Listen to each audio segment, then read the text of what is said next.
Hi guys! Welcome back again to my YouTube channel. So by the way guys, maraming salamat po pala. So walang sawang pagsubaybay sa ating pong daily love reading, and kung ikaw ay bago pa lang sa ating channel, mag-subscribe na po ang lahat. And i-click mo na rin yung ating notification bell para lagi kang updated sa ating mga bagong upload. And guys, sa mga interested sa ating private reading, kasi may nababasa ako, no, ina-announce ko naman kung paano magpa-private reading. But parang hindi nyo naririnig. Okay, sa mga interested po sa ating private reading, ay iiwan ko na lang po yung link ng Facebook ko sa description box below po nitong video na to. Hanapin nyo na lang guys yung link. Click nyo po yun, then message nyo ko, okay? So, ayan. Para hindi kayo guys maguluhan, pwedeng ilagay ko na lang po dun sa comment section yung link ng Facebook. Okay. So, by the way, pinasan ko lang to. Okay. Tignan natin guys ha, kanino bang love reading itong masasagap natin ngayong araw.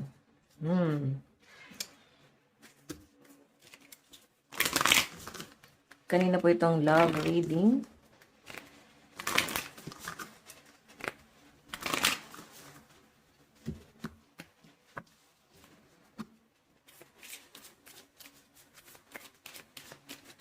Kanina po itong love reading. So, by the way, guys, na-upload ko na po yung mga nasali natin sa ating full moon manifestation.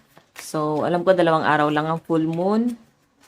Okay, so, next month na ulit, sa May. Okay, sa mga gustong mapasali ulit. Abang-abang na lang, guys, kung kailan ko i-announce. Okay. Tignan natin, Spirit Guide. And by the way pala guys, nakalimutan ko. Sa mga nag-aantay po na ng ating, ng aking pre-reading, nagla-live ako guys sa sa TikTok ko. J Tarot po yung name ko sa TikTok. Abang-abang na lang po kayo doon. And fa-follow na rin para ma-notify ka every time na magla-live ako doon sa TikTok. Okay, so tignan natin. Kanino po itong love reading? Okay. Love reading.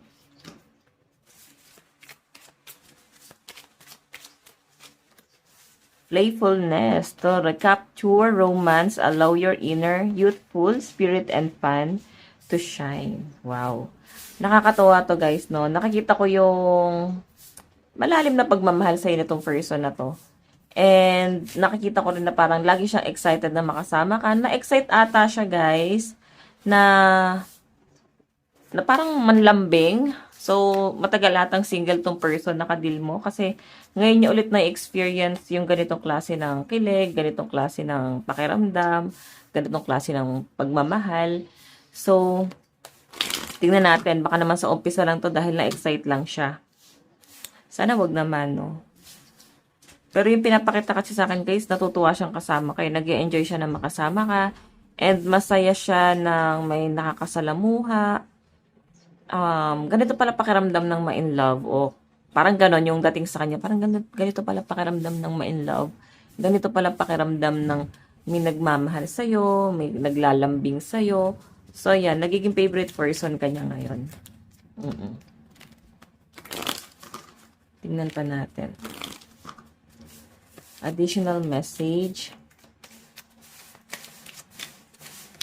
Meron tayong getting to know each other, o diba? Parang bago pa lang to guys, ha? Bago pa lang nakikilala tong si person. Okay, and ayun na nga, since bago pa lang parang nakaka-excite talaga. Yun nga lang, pwedeng hindi siya mawawala sa isip mo na baka meron siyang ibang kinakausap. Kasi tingnan mo naman, no, mapifeel mo kasi ba't parang yung pagiging sweet niya is parang hindi siya guys normal.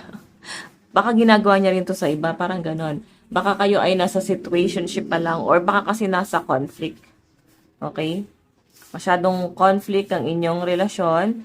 Not totally, pero mararamdaman mo na parang ayaw pa niya guys ng commitment. Oo, yan yung nakikita ko dyan. Getting to know each other pa lang kayo guys eh. Pero siguro yun nga, baka nga Etong person mo, may iba siyang nakakausap. Or hindi siya mawawala sa isip mo. Baka doubt mo lang to.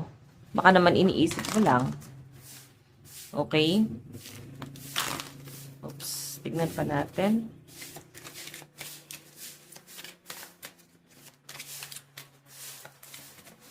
Additional message. Meron tayong codependency. So, ayan o.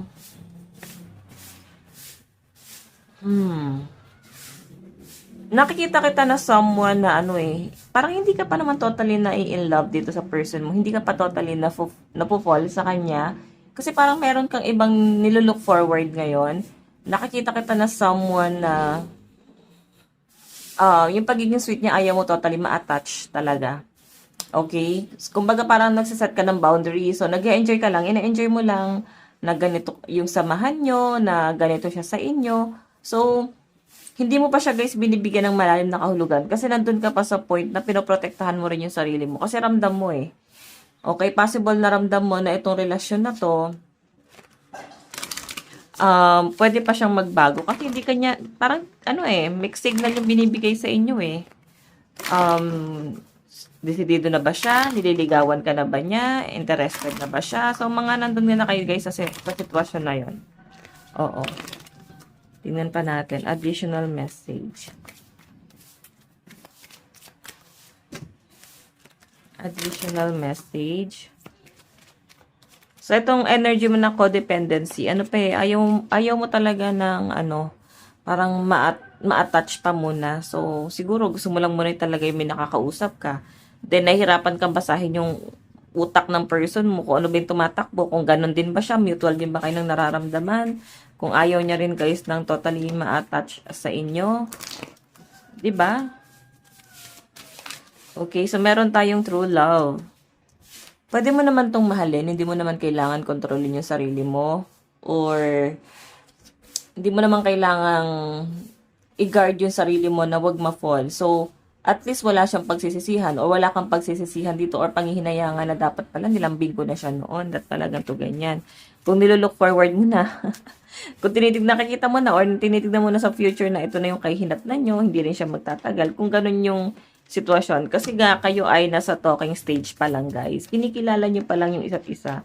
So, alam nyo guys, di ba minsan parang nakakasawa din, or nakaka-prostrate na rin yung parang, sa tagal ng panahon, madami na kayong nakasalamuha, yung back to reality na naman kayo, back to basic na naman kayo, kikilala na naman kayo ng bagong tao, tatanungin nyo na naman ang favorite color niya, favorite food, ano yung hobby niya, 'di ba? So, feeling ko dyan guys, ngayon parang parang wala kang emosyon dito sa taong to. Pero natutuwa ka naman. Siguro in-enjoy mo lang. Then, hindi mo rin guys masyadong nilalalim yung mo sa kanya. Yung emosyon mo sa kanya. Romantic feelings. O, diba? Ano ba kayo? Friends with benefits? Parang hindi na kasi guys uso yung friends with benefits eh. Parang ang nauuso ngayon, situationship. Ito yung mahirap i-break. No?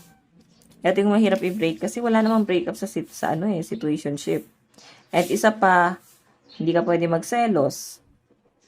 Hindi ka pwede magalit. Hindi mo siya pwedeng kontrolin. Hindi mo siya pwedeng pagbawalan. Okay? So, sinasabi lang dyan guys na iparamdam mo na sa kanya kung gaano ka ka-sweet, kung gaano ka kamahal para ma-attach sa inyo. Kung sakaling mag-end kayo, hindi ka makakalimutan ng taong yan. Diba? Wala kang pagsisisihan. By the way, additional message.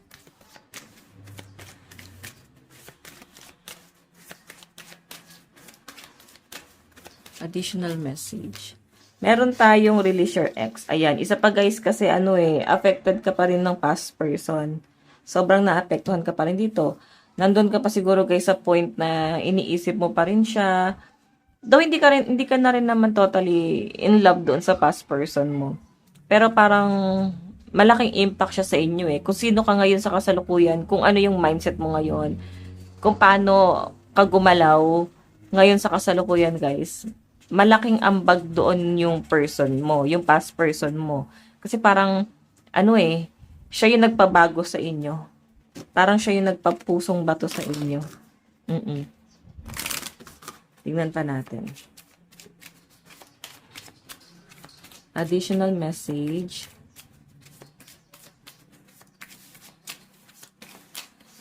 Meron tayong honeymoon. Okay, tignan pa natin. Ito kasi guys, honeymoon. Iba yung na-experience mo kasi sa past person eh. Parang dun mo binuhos yung buong pagmamahal mo eh. Ngayon parang ano ka na lang. Wala kang emosyon. Tulala lang, gano'n.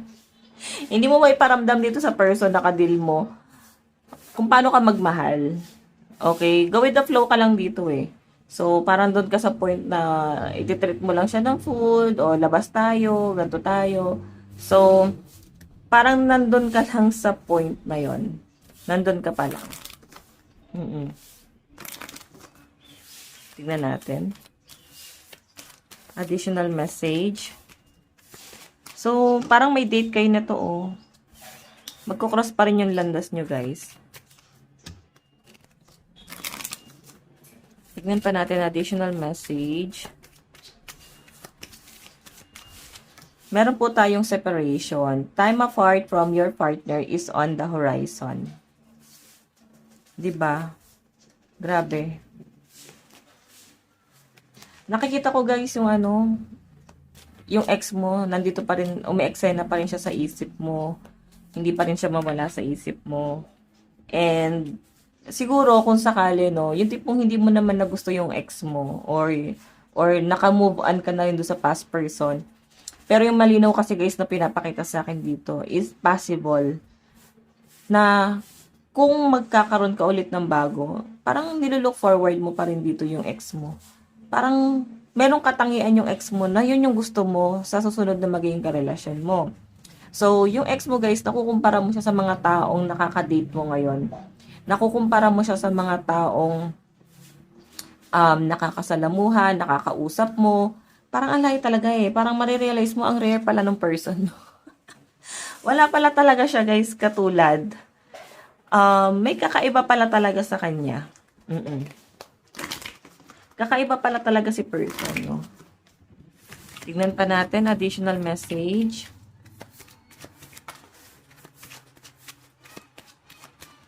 Meron tayong flirt. Ayan, no?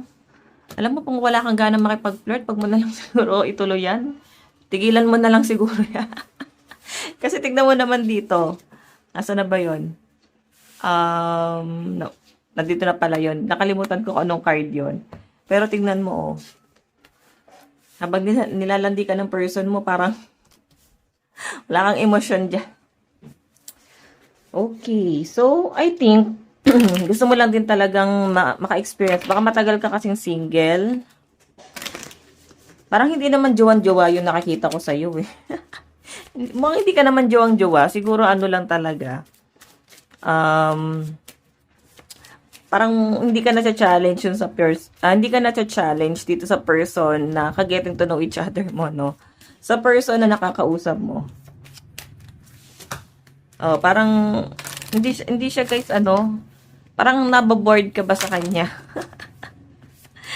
Tignan pa natin. Additional message. Meron tayong retreat. So, na yan guys. Nakikita ko mukhang madalas naman kayong magkasama, magkausap. Okay, nakikita ko na parang feeling ko wala ka lang choice. No option lang siya. Hindi naman panakit butas eh. Kasi hindi ka pa naman, parang hindi mo naman nire-ready yung sarili mo na mag-commit sa taong to. I think nag-e-enjoy ka lang. Nagre-relax, ganon. Okay? Ayaw mo rin magbigay ng mixed signal sa taong to. Siguro ayaw mo siyang mag-expect or umasa. Oops.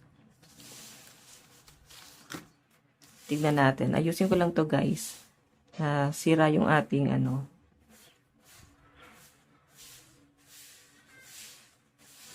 Okay.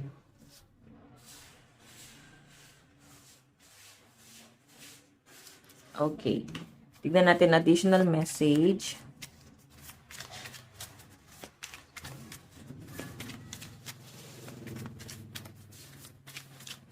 Additional message.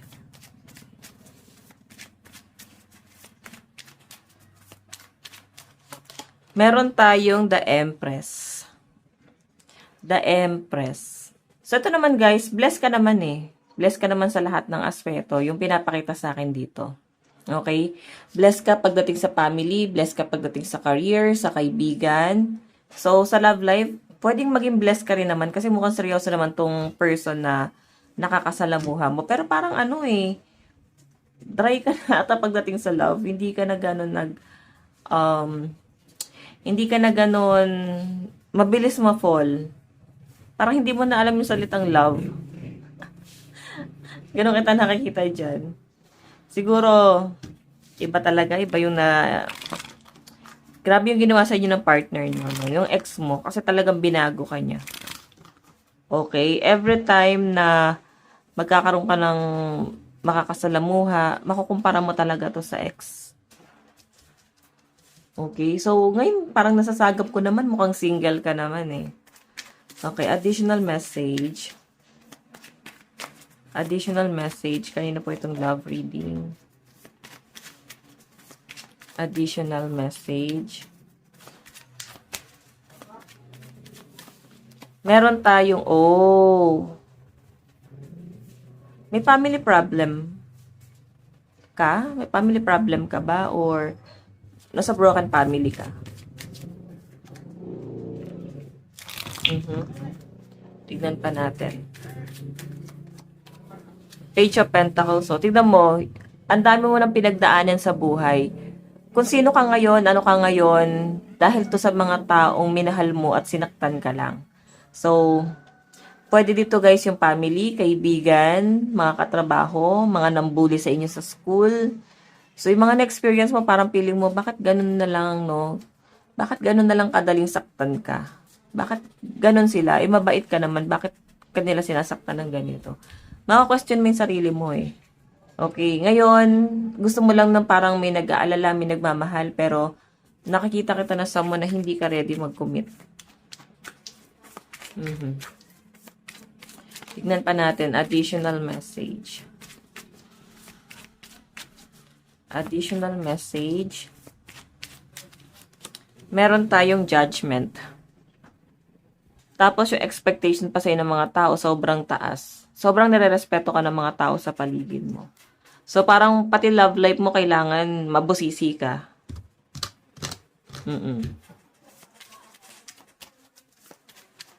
Tingnan pa natin. Additional message. Additional message. Meron tayong ayan, Ten of Pentacles. Okay, meron tayong Ten of Pentacles dito. So, sa nakikita ko guys, mailap ka rin pati sa pamilya mo, no? Parang hindi ka masyadong maboka, hindi ka masyadong nakikipagkwentuhan. May pagka-introvert. Tahimik ka lang bang tao? Parang gusto mo yung nag-iisa ka eh. Parang mas gusto mo yung parang mas na-enjoy mo yan. So, sa tingin ng mga tao, parang nakakalungkot naman yung buhay niya, no? Pero deep inside, mas masaya ka ng ganyan yung setup mo or masaya ka ng ganyan lang yung buhay mo. Mas na-enjoy mo yung buhay mo ng ganito. Hindi ka naman din nape-pressure and hindi para pa yung sarili. So, may ibang bagay kang nilook forward talaga. Siguro masasabi kong hindi ka naman na ganun totally attached dun sa ex-person mo, pero malaking parte siya ng buhay mo ngayon. Malaking parte siya ng buhay na nilalaban mo sa araw-araw. Malaki yung impact niya sa inyo, guys. Kaya siguro sinasabi rito, ba kailangan mo na muna siyang i-release kasi hindi mo na kukuhang maging masaya. Kasi nandun pa rin yung sakit. Okay? And yung sinasabi dito, honeymoon, siguro kailangan mag-enjoy ka kahit hindi guys sa love life, no? Enjoy mo yung buhay mo. Kasama yung mga friends mo, yung mga totoong kaibigan mo. Mag-unwind ka, mag-relax ka. Do wala naman ako nakitang malalim na problema sa inyo. Hindi kita nakikitang ganon. Ikaw yung tipo ng tao na kahit may malalim ka ng problema, wala na sa inyo. Hindi ka na ganon affected. Hindi ka na sobrang naapektuhan. Okay? Kasi parang ano ka na dito guys, hindi ka na emotional talaga. Para ka naging, paano ba? Para ka naging cold na talaga. Ganon kita nakikita ngayon. As in, naging cold ka dahil sa mga nangyari sa buhay mo. Kasi ang dami na nakit sa inyo eh. Ayan, yan kita nakikita ngayon. Okay? So, by the way, tignan pa natin guys yung nararamdaman niya ha. Nararamdaman ng person mo. So, kung sino man lumabas dito, kung sino yung person ba or si past person. Okay.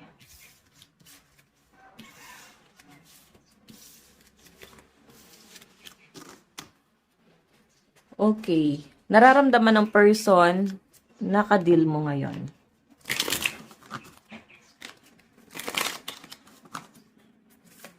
Okay. King of Cups. Actually, mabait naman yung person mo. And mukhang nagninilay-nilay to ngayon. Okay. Nakikita ko guys na ang dami niyang disappointment din sa buhay niya ngayon. Oh. Parang tahimik lang din tong person mo. Marami siyang pinagninilay-nilayan. Oh, Three of Swords. Yung breakup niyo ng person mo guys is nagsimula, parang nag-cheat or pwedeng naghiwalay kayo tapos parang siya yung unang nagkaroon ng karelasyon. Okay, siguro parang nando sa point na ba't ang bilis naman yung nakamove on? Ba't biglang ang bilis naman yung nagkaroon ng karelasyon? Feeling ko guys hindi nagiging maganda yung relationship niya sa iba kasi nandito na yung nandun na yung nasasaktan na siya. Okay, parang nakikita niya na yung worth niya na parang hindi na ata to worth it. Okay, parang bakit parang hindi nagwo-work yung relasyon nila. Okay, so I think nag-end yan sila. Okay, kung tinitignan mo pa rin yung ex mo, kasi ex mo pa rin yung lumalabas na energy dyan.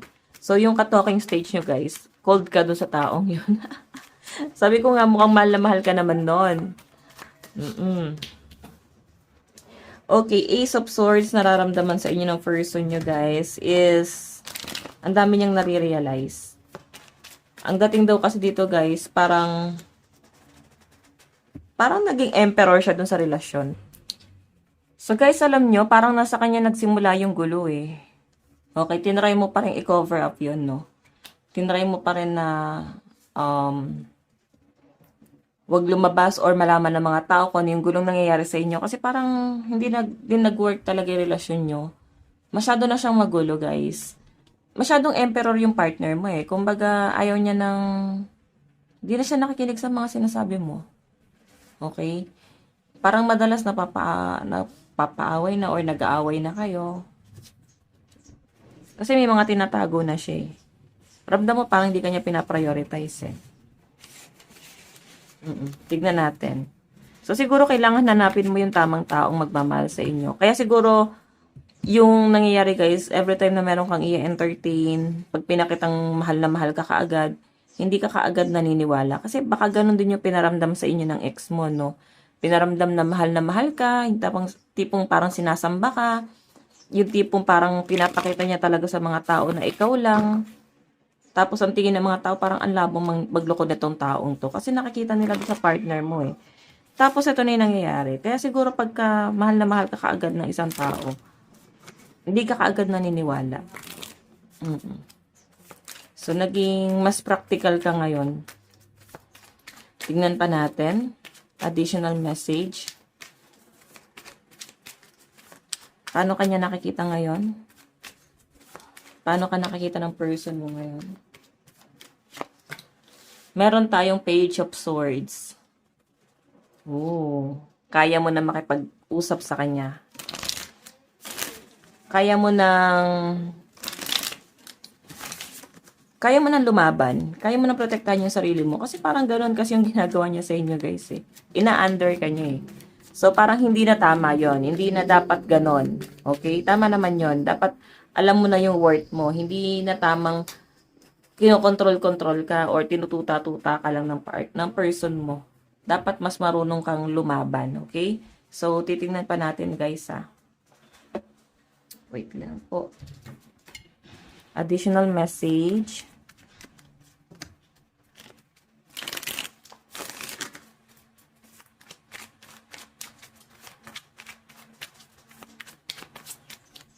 Meron tayong Three of Wands. Three of Wands. Ngayon kasi guys, parang nag-aantay lang siya dito eh. Ayan o. Nag-aantay lang siya dito na ng message. Kasi parang may hawak siyang sulat dito eh. Parang mag-usap or message or reply mo. Baka naman guys nag-reach out na sa inyo. Then nag-aantay na lang siya ng reply mo. Okay? May nakikita akong pag-uusap dito. Pwede nagaganap na siya ngayon. Hindi na to guys para magantay. Oh! Hihingi ng tawad sa inyo guys. Pero guarded ka na eh. Yung once naka-guard sa kanya. 'Di ba? Communication to. So, nakikita kita dito na parang hindi ka pa siguro guys magre-reply. Hindi pong parang excited na replyan siya agad. Hindi kita nakikitang ganon. Pero parang may pagmamakaawa tong ex mo. Parang gusto niya pa ulit guys na i-work out. Kung kaya pang i-work out to.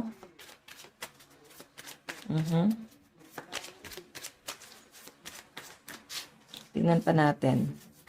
Ano naman yung gagawin ng person mo?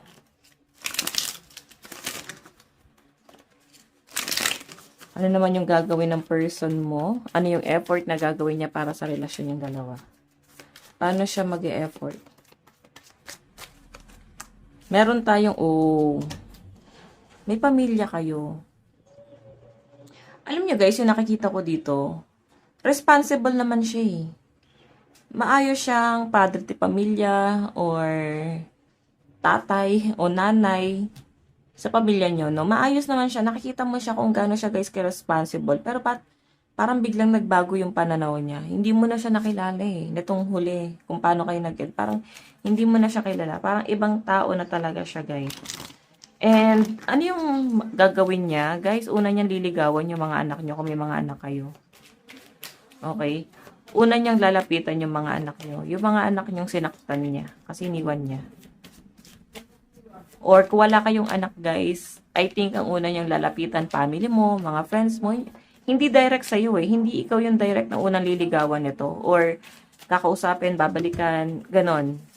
Una niya munang kukunin yung loob ng mga tao sa paligid niyo. Hanggang sa para bang, yung dating sa kanya, pwede kang kausapin ng mga tao yun na, okay naman si nakikipag-ayos naman, nakikipagbalikan, ba't mo bigyan ng chance? Diba? So again, the tower, diba? Una niya talagang lalapitan. So, nandito yung the tower ending to eh. Alam niya kung ano yung nangyari sa inyo. Pwedeng mutual naman talaga yung paghihiwalay niyong dalawa. Pwede rin naman guys na parehas niyong desisyon na maghiwalay na. Or pwedeng ikaw na yung nakipaghiwalay. Okay? Pero babalik tong person na to eh. So, alam niyo guys, feeling ko nga, kung hindi mo kayang ipilit yung sarili mo na mag-entertain ng iba, parang kung hindi ka pa ready na pumasok sa relationship, siguro gawin mo munang payapa yung puso't isip mo. Mag-isa ka muna, 'di ba? Mag-relax ka muna. Tignan pa natin, meron tayong mag-heal ka muna kasi yung person mo guys, broken hearted to ngayon. Nagkakaroon siya ng sleepless night.